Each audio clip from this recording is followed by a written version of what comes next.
Sobrang sarap po. Hello mga ka-farmers, for today's video, prutas review po muna tayo. Ito po ang jujube. Ito po, hugis siyang mansanas na maliit.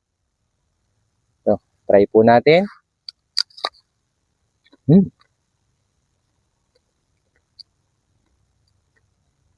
Sobrang sarap po nito.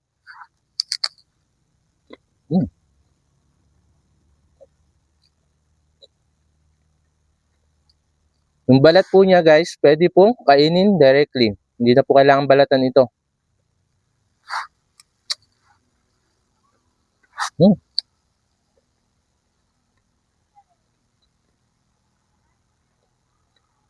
Ito po, may isa po siyang buto. Pwede po itong itanim.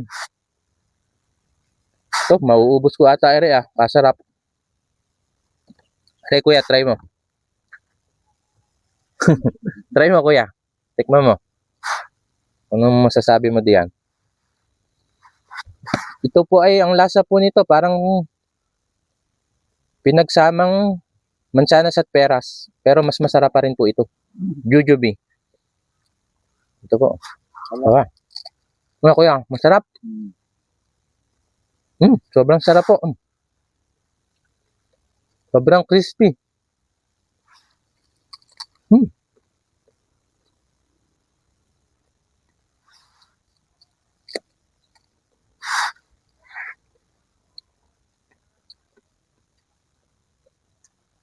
Kahit mga bata, sigurado magugustuhan po ito.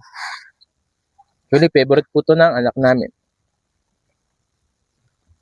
Available po sa amin ang pananim nito. Ito po, mga flowering size na po ito. Ibang variety lang po ito. Mas malaki po yung bunga. Ito po, ano po ito. Thai giant jujube po ito.